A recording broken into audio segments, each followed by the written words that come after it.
Well, I think it's time to do another unboxing. We've all seen the L9A, Noctua's awesome little 92mm by 47mm cooler. Can cool pretty much anything. Well, now it's time to meet its big brother.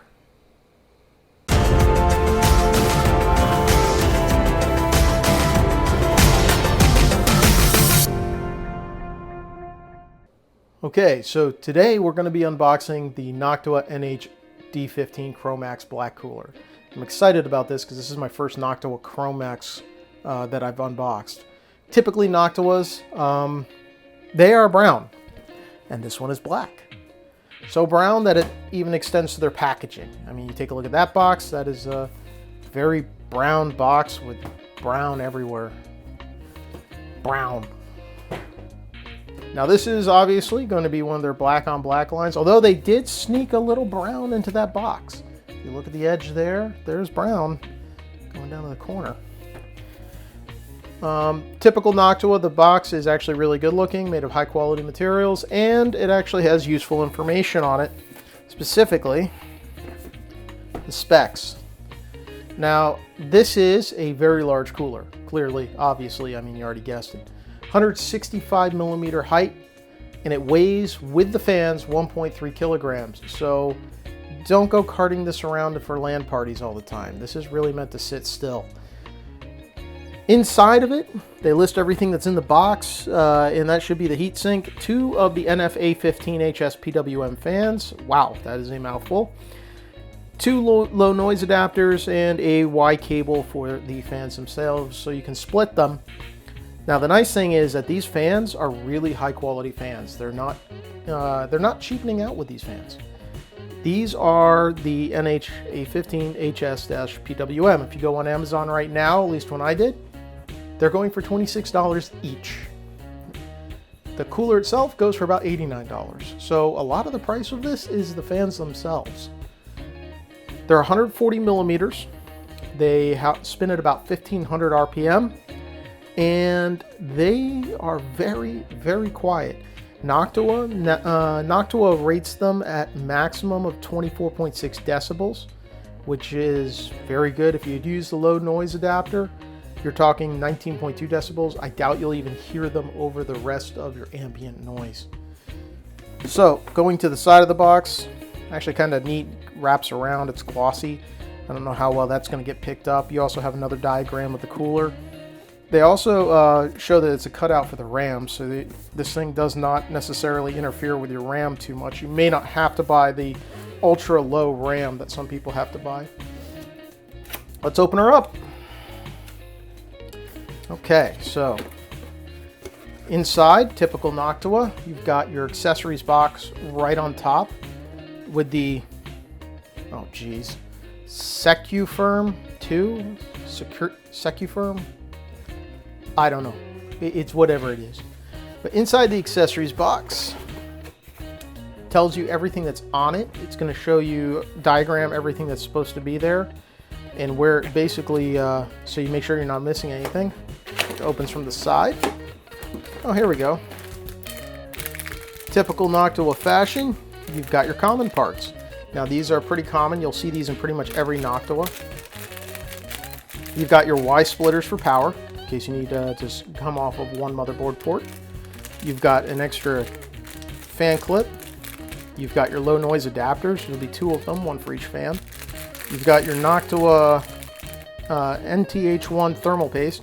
It's a decent thermal paste. If you have nothing else, go ahead and use it. You won't go wrong with it. And of course your Noctua brown metal case badge.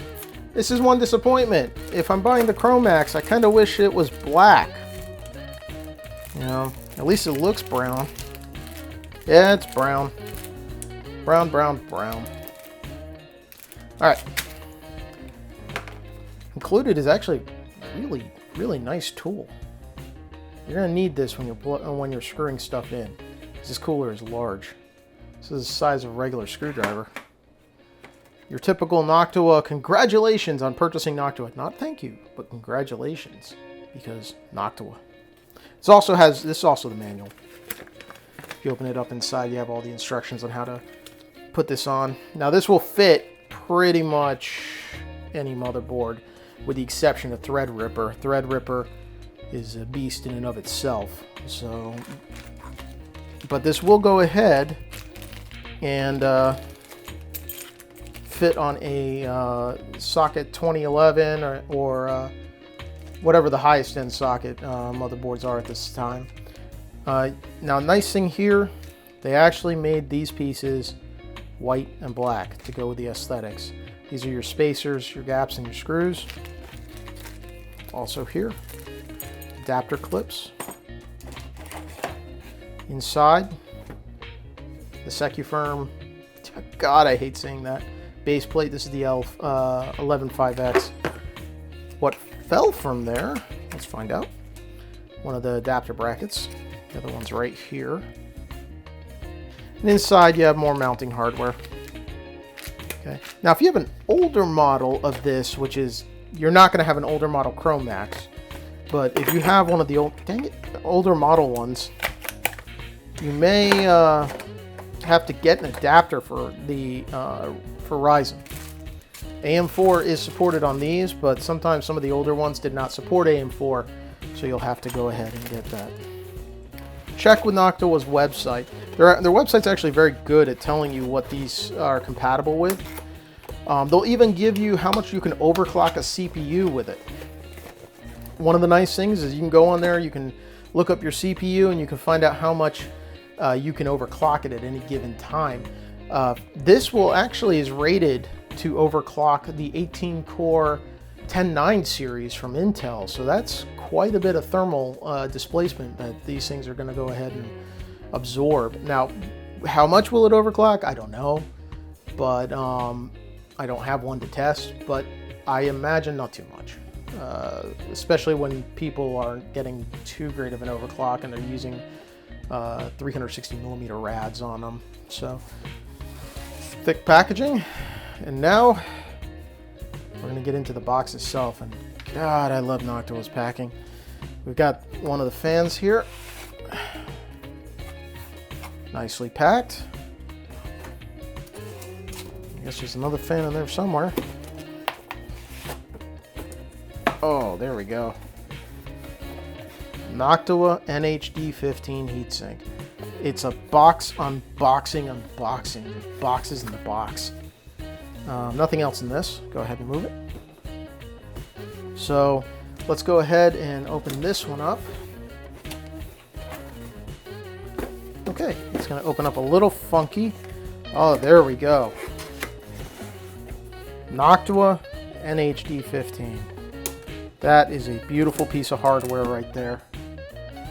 And it is nice and black. Let's see how you get it out. That, you can see the base plate there at the bottom. I almost don't want to take it out. Oh, the other fan is actually in here. Wouldn't be much of an unboxing if I didn't take it out, though.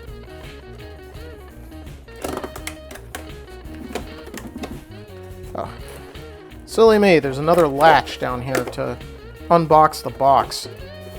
Because box.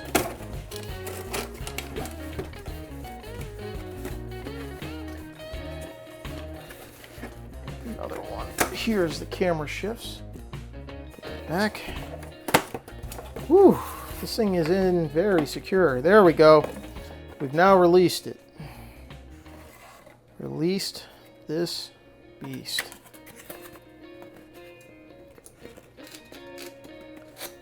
Okay. Protective cardboard's in there pretty tight. Now, I'm not going to build with this yet. That's going to come in a couple days, so I'm not going to pull that out because that's holding this other fan in place, which is same exact fan as this one. Show you that in a second.